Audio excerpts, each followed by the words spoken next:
Je suis très heureux de vous accueillir encore une fois à cette émission de télévision, Les Actualités prophétiques.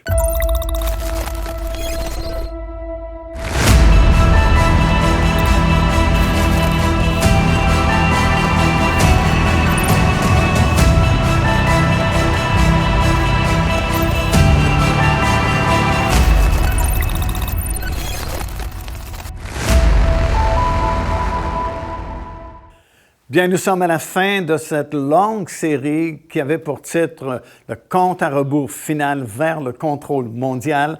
Effectivement, nous parlons du retour du Seigneur Jésus-Christ qui se produira à la toute fin, mais depuis plusieurs sessions, nous avons vu le développement de ce dernier gouvernement humain qui contrôlera la destinée de cette planète pour les dernières 3 années et demie avant ce retour du Seigneur sur la terre et l'établissement de son royaume. Et comme j'ai mentionné, le dernier conflit à la fin de ces 7 années de tribulation s'appelle dans la Bible la bataille d'Armageddon, alors que l'Antéchrist, le faux prophète et Satan lui-même rassembleront toutes les nations des rois plutôt de cette planète. Et Dieu lui-même affirme qu'il va permettre le rassemblement des représentants de toutes les nations du monde dans cette grande vallée de Megiddo pour qu'ils attaquent Jérusalem et veulent faire disparaître la race juive. Mais le Seigneur Jésus-Christ va intervenir. C'est sa 3e intervention, comme j'ai expliqué, qui est, elle aussi, est souveraine, c'est-à-dire que Dieu ne nous a pas consultés ni demandé notre permission pour intervenir, mais il a décidé d'intervenir de façon souveraine. C'est sa 3e intervention dans les affaires des hommes en revenant et mettant un terme à cette bataille d'Armageddon et commencer à établir maintenant son royaume sur toute la face de la planète Terre. Et comme j'ai mentionné précédemment, à ce moment-là, précisément, il y a un grand bouleversement qui va se produire sur cette planète. Déjà, le prophète Daniel nous assure qu'il y aura une prolongation qui durera 75 jours après les 7 années de tribulation, période durant lesquelles il y aura certains ajustements qui se feront en vue de l'établissement du royaume de Dieu qui s'étendra partout sur cette terre. Comme on a expliqué au début de cette dernière session, la terre est là pour rester indéfiniment. Bien sûr, elle sera changée, elle sera transformée, elle sera même épurée par le feu, comme nous l'avons lu dans l'Épître de Pierre, mais elle restera là indéfiniment et subira déjà un changement radical après le retour du Seigneur Jésus-Christ. Premièrement, la topographie de la planète va changer grandement, surtout au Moyen-Orient, bien sûr, parce que déjà, nous apprenons par le prophète Zacharie, c'est dans le 14e chapitre et au verset 4, qu'à ce moment-là, au moment où cette 3e intervention souveraine du Seigneur Jésus-Christ dans les affaires des hommes se produira, ses pieds se poseront sur le sommet de la montagne des Oliviers, qui est vis-à-vis la ville de Jérusalem en Israël. Et le prophète nous affirme ici, dans ce passage-là de l'Écriture, que dès cet instant, la montagne va se fendre en deux et une très grande vallée sera formée. Alors déjà, c'est spectaculaire. Déjà, cette montagne des Oliviers se sépare en 2 parties et une très grande vallée sera immédiatement formée. En plus, il y a plusieurs versets qui nous expliquent que simultanément, en même temps que la montagne des Oliviers se fendra par le milieu, les collines qui entourent présentement la ville de Jérusalem vont elles aussi reculer pour faire ce grand espace, cette grande vallée qui sera créée. Dans le psaume 125 et au 2e verset, nous lisons ceci: « Comme des montagnes entourent Jérusalem, ainsi l'Éternel entoure son peuple dès maintenant et à jamais. » Alors, bien sûr, il y a plusieurs montagnes tout autour de la ville de Jérusalem. Tout d'abord, évidemment, il y a cette montagne des Oliviers dont je viens de parler, mais il y a aussi le mont Scopus, le mont Ophel, le mont Moriah et la petite colline de Sion, le mont Sion, qui existe toujours aujourd'hui tout à côté du mont Ophel. Toutes ces montagnes, selon le prophète, vont reculer pour faire place à cette très grande vallée qui sera créée à ce moment-là. Non seulement cela, mais la toute petite colline de Sion, qui existe toujours, bien sûr, en Israël, à Jérusalem, va devenir, croyez-le ou non, la plus haute montagne que le monde a jamais connue. C'est ce que le prophète Ésaïe nous affirme dans le 2e chapitre et au 3e verset. Il a prophétisé ceci: « Il arrivera dans la suite des temps que la montagne de la maison de l'Éternel sera fondée sur le sommet des montagnes et qu'elle s'élèvera par-dessus les collines et que toutes les nations y afflueront, car de Sion sortira la loi et de Jérusalem la parole de l'Éternel. » Alors, déjà, le prophète Ésaïe avait annoncé que la toute petite colline de Sion va devenir, après le retour du Seigneur Jésus-Christ, la plus haute montagne que le monde a jamais connue. Et en plus, nous apprenons par les Écritures que sur le sommet de cette nouvelle montagne de Sion, il y aura un 4e et dernier temple qui sera créé miraculeusement par le Seigneur Jésus-Christ lorsqu'il reviendra à ce moment-là. Et c'est de cet endroit que le Seigneur Jésus-Christ régnera comme roi et seigneur de toute la terre et la présence glorieuse de Dieu sera continuellement manifestée à cet endroit. Et la nouvelle montagne de Sion elle-même deviendra le complexe administratif du gouvernement de Christ durant toute la longue période du règne de 1000 ans. Et ça va être glorieux puisque la gloire de l'Éternel va résider en permanence sur le sommet de cette nouvelle montagne de Sion. Alors, ce sera vraiment quelque chose d'absolument glorieux parce que, effectivement, la gloire Shekinah de Dieu, la gloire resplendissante de Dieu sera continuellement sur le sommet de cette nouvelle montagne de Sion. Écoutez quelques paroles de certains prophètes de la Bible qui affirment cette chose. D'abord, dans Ésaïe, le 4e chapitre et au verset 5, le prophète a dit ceci: « L'Éternel établira sur toute l'étendue de la montagne de Sion et sur les lieux d'assemblée une nuée fumante pendant le jour et un feu de flammes éclatantes pendant la nuit, car tout ce qui est glorieux sera mis à couvert. » Et le mot à couvert ici, c'est le mot « huppah » en hébreu, qui signifie un dais qui sera établi sur le sommet de la nouvelle montagne de Sion. Voici quelques autres versets de la parole du Seigneur concernant cette nouvelle montagne de Sion, sur le sommet de laquelle le complexe administratif du gouvernement de Christ sera établi pour la période du règne de 1000 ans. D'abord, dans Zacharie, chapitre 8, versets 2 et 3, le prophète dit ceci: « Ainsi parle l'Éternel des armées. Je suis ému pour Sion d'une grande jalousie, et je suis saisi pour elle d'une grande fureur. Ainsi parle l'Éternel, je retourne à Sion, et je veux habiter au milieu de Jérusalem.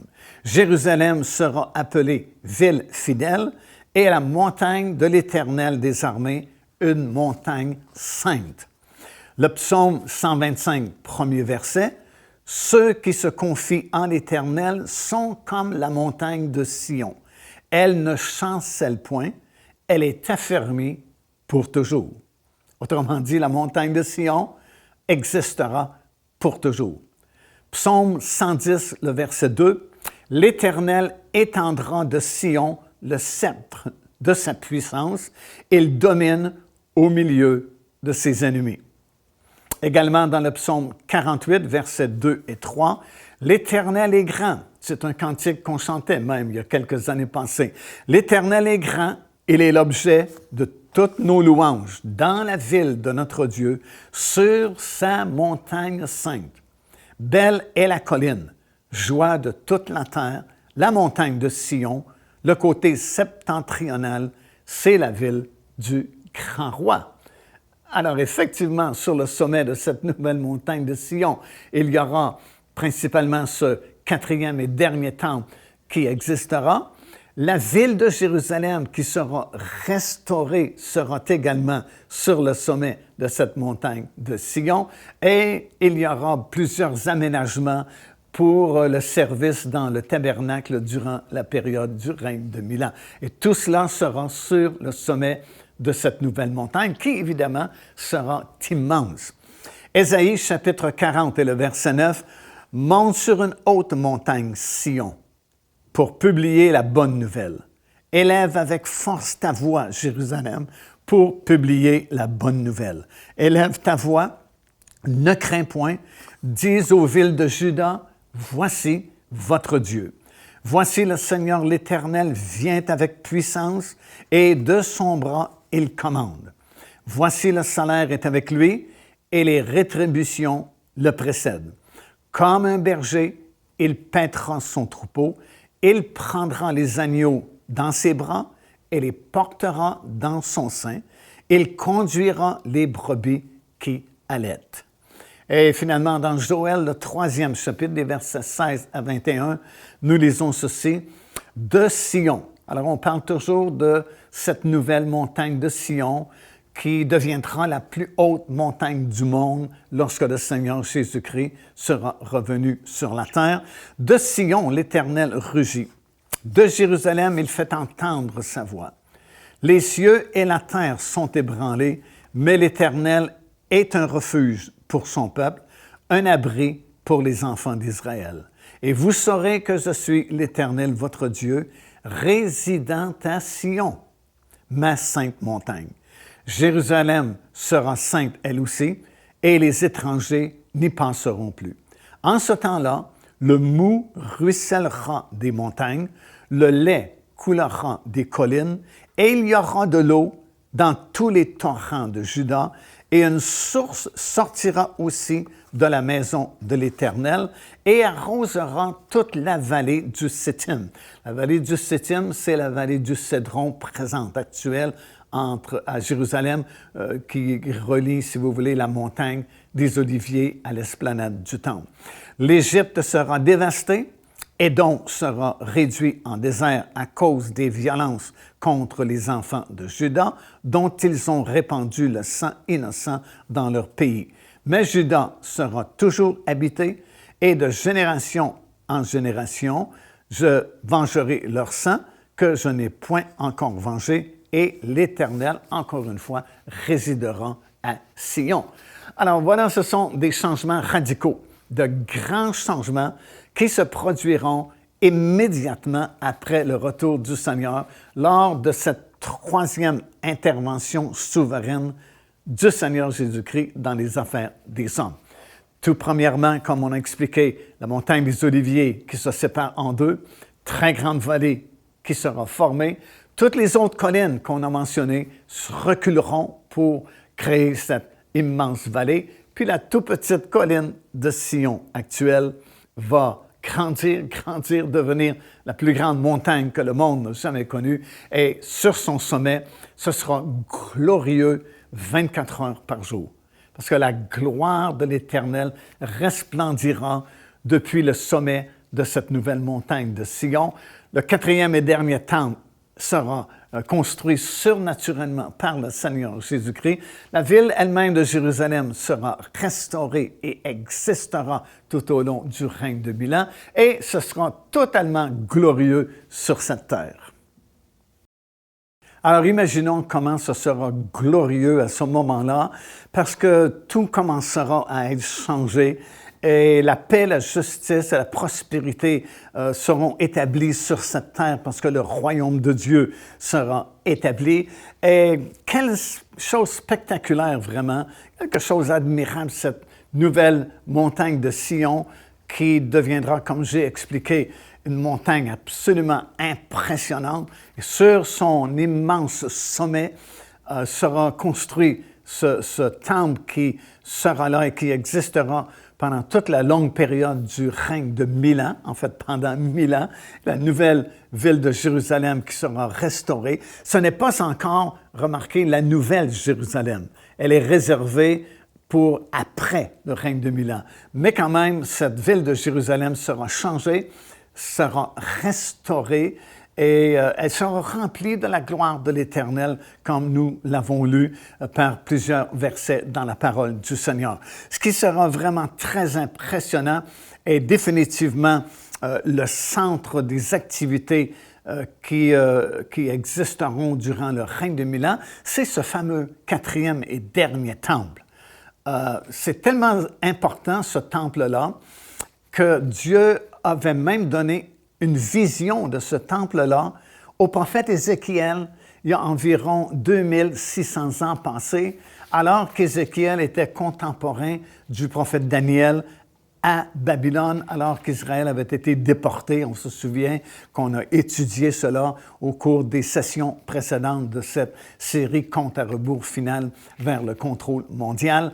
Et alors qu'Ézéchiel était lui aussi à Babylone, Dieu s'est servi de ce prophète pour parler concernant les événements de la fin, les événements des derniers jours, et il lui avait donné la vision de ce 4e temple qui existera depuis le début du règne de 1000 ans. Et c'est dans Ézéchiel, le chapitre 40, les 2 premiers versets que nous lisons ceci, la 25e année de notre captivité, au commencement de l'année, le 10e jour du mois, 14 ans après la ruine de la ville de Jérusalem, entre parenthèses, en ce même jour, la main de l'Éternel fut sur moi et il me transporta dans le pays d'Israël. Il m'y transporta dans des visions divines et me déposa sur une montagne très élevée, bien sûr, la nouvelle montagne de Sion qui existera à ce moment-là, où se trouvait au sud comme une ville construite, qui est la ville de Jérusalem, qui sera restaurée. Et au chapitre 43, versets 10 à 12, on continue en disant « Toi, fils de l'homme, montre ce temple à la maison d'Israël, qu'ils en mesurent le plan et qu'ils rougissent de leurs iniquités et de leur conduite. Fais connaître la forme de cette maison ou de ce temple, sa disposition, ses issues et ses entrées, tous ses desseins et toutes ses ordonnances, tous ses desseins et toutes ses lois, mets-en la description sous leurs yeux, afin qu'ils gardent tous ses desseins et toutes ses ordonnances, et qu'ils s'y conforment dans l'exécution. Telle est la loi de la maison sur le sommet de la montagne de Sion. Tout l'espace qu'elle doit occuper est très saint. Voilà donc la loi de la maison. » Alors, Ézéchiel voit en vision le 4e temple qui n'existe pas encore, même au moment où on enregistre cette production, mais qui va exister très bientôt, immédiatement après le retour du Seigneur Jésus-Christ sur cette terre. Alors, il lui montre le 4e et dernier temple en vision. Il lui montre énormément de détails. En fait, dans son livre, des chapitres 40, 41, 42, 43 et ainsi de suite, vous avez la description détaillée de ce 4e temple. On vous donne les mesures, la grandeur, la hauteur, la largeur. On vous explique les différentes chambres qui existeront dans ce temple-là. Et il dit, montre ça à Israël pour qu'ils rougissent de leurs iniquités et qu'ils prennent bonne note de ces plans-là, autrement dit, qu'ils fassent ces plans. Mais Israël, depuis 2600 ans, ne s'est jamais préoccupé de ça, sauf récemment.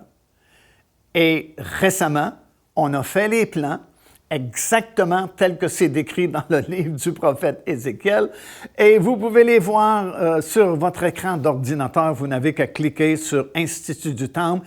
Vous allez sur Médias, Plan du Temple, et vous voyez les plans d'architecture qui sont déjà faits.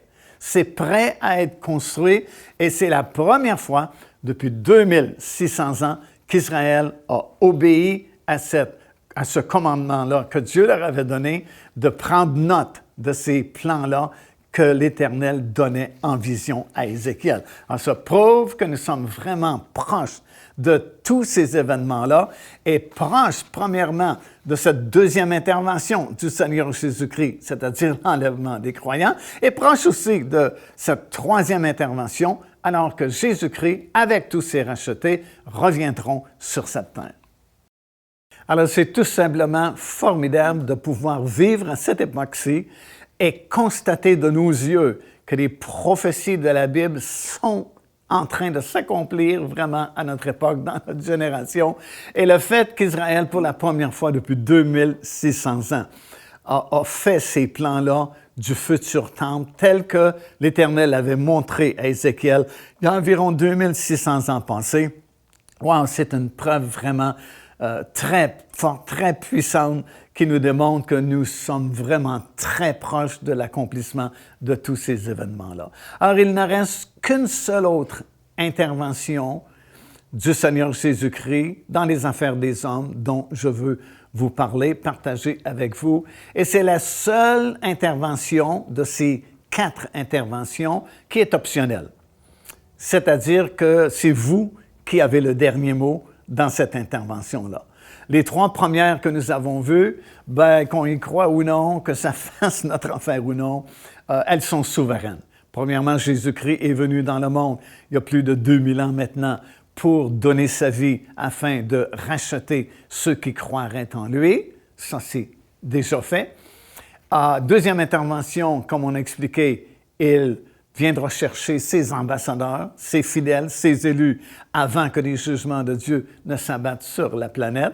Ça aussi, c'est souverain, que ça fasse notre affaire ou non, ou que ça nous plaise ou non, c'est ce qui va arriver. Troisième intervention, elle est également souveraine. À la fin des 7 années de tribulation, Jésus-Christ reviendra en personne sur cette planète avec tous ses rachetés et tous ses élus, et il établira, comme on expliquait, son royaume sur la terre, alors que beaucoup de changements s'opéreront rapidement sur cette planète. Ces 3 interventions sont absolument souveraines et rien ne peut empêcher cela. Personne ne peut l'empêcher non plus. Mais cette 4e intervention, elle est optionnelle. Et elle est mentionnée dans Jean chapitre 14 et le verset 23, qui dit ceci: « Si quelqu'un m'aime, dit le Seigneur, il gardera ma parole et mon Père l'aimera. Nous viendrons à lui et nous ferons notre demeure chez lui. » Wow! Cette intervention du Seigneur Jésus-Christ dans votre vie, elle est optionnelle. C'est vous qui décidez. Déjà, le prix a été payé à la croix de Golgotha. Déjà, le salut est accompli. Déjà, le Seigneur Jésus-Christ a répandu son sang pour tous les habitants de cette planète au complet. Peu importe qui vous êtes, peu importe où vous habitez, peu importe ce que vous avez fait, Jésus-Christ est mort pour vous racheter, vous sauver, mais vous devez l'accepter. C'est vous, finalement, qui avez le dernier mot. Vous pouvez bien sûr rejeter tout cela, dire que c'est stupide, c'est de la folie, c'est de la religion, ou peu importe, mais vous pouvez aussi l'accepter et le croire et voir les changements qui se produiront dans votre vie. La Bible dit ceci dans Apocalypse chapitre 3 et le verset 20. Jésus dit, « Je me tiens à la porte. » Ça, c'est la porte de votre cœur. « Et je frappe. » Il frappe par la prédication de sa parole. Il frappe par des productions comme nous faisons présentement. Dieu s'adresse à votre cœur et il frappe. Et il dit, « Si quelqu'un entend ma voix et ouvre son cœur, j'entrerai chez lui et je souperai avec lui et lui avec moi. » Mais la personne doit ouvrir son cœur, doit ouvrir la porte. Ce n'est pas une intervention souveraine, c'est une intervention optionnelle. C'est vous qui décidez si vous ouvrez votre porte ou si vous gardez la porte fermée. Vous avez le choix. Dans Jean 1er chapitre, le verset 12, ça dit « À tous ceux qui l'ont reçu, à ceux qui croient en son nom, elle a donné le pouvoir de devenir enfants de Dieu. » Vous pouvez devenir enfant de Dieu en ouvrant la porte de votre cœur et en acceptant l'œuvre que Christ a déjà accomplie pour vous. Vous savez, à cause du péché, comme on a expliqué précédemment, il y a un gouffre qui a été créé, mais dans son amour, Dieu a placé un pont au-dessus de ce gouffre-là, et le pont s'appelle Jésus-Christ. Il n'y a pas d'autre façon, il n'y a pas d'autre moyen, il n'y a pas d'autre pont. Vous devez venir à Dieu uniquement par le Seigneur Jésus-Christ. C'est lui-même qui a dit dans Jean chapitre 14, le verset 7, « Je suis le chemin, la vie et la vérité, et nul ne vient au Père que par moi, dit le Seigneur Jésus. » Il n'y a qu'une seule façon, c'est venir par Jésus-Christ. Alors Dieu va vous prendre, il va vous placer en Jésus-Christ. C'est ce qui est écrit dans 1 Corinthiens, 1er chapitre et le verset 30. Ça dit, c'est de Dieu que nous sommes en Jésus-Christ, lequel a été fait pour nous, sagesse, justice, rédemption, afin, comme il est écrit, que celui qui se glorifie dans le Seigneur. Alors, afin d'être dans ce monde merveilleux qui arrive bientôt, comme je vous ai décrit partiellement, vous devez venir à la connaissance du Seigneur Jésus-Christ. Vous devez ouvrir la porte de votre cœur, l'inviter, lui dire, « Seigneur, je reconnais mon besoin et je t'accepte comme mon Seigneur et mon Sauveur. » Et alors, le miracle se fera dans votre vie. Déjà, vous allez changer. La Bible dit, si quelqu'un est en Jésus-Christ, il est devenu une nouvelle personne. Les choses anciennes sont finies et voici, toutes choses sont devenues nouvelles. Alors, la décision finale, c'est vous qui la prenez. Je vous souhaite de la prendre. Joignez-vous à nous afin de célébrer le Seigneur et entendre le message de la parole de Dieu par l'évangéliste Mario Massicotte. Venez recevoir ce que Dieu a préparé pour vous. Visitez notre site web www.paindevie.org afin de connaître notre itinéraire. Nous serions très heureux de vous rencontrer et de vivre des moments forts avec le Seigneur.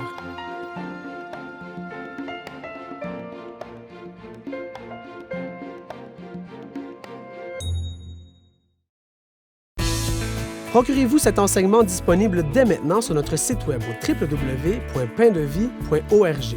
En visitant notre boutique web, vous pourrez commander ou même télécharger les enseignements. Vous trouverez aussi plusieurs autres produits contenant des centaines de sujets pour votre édification.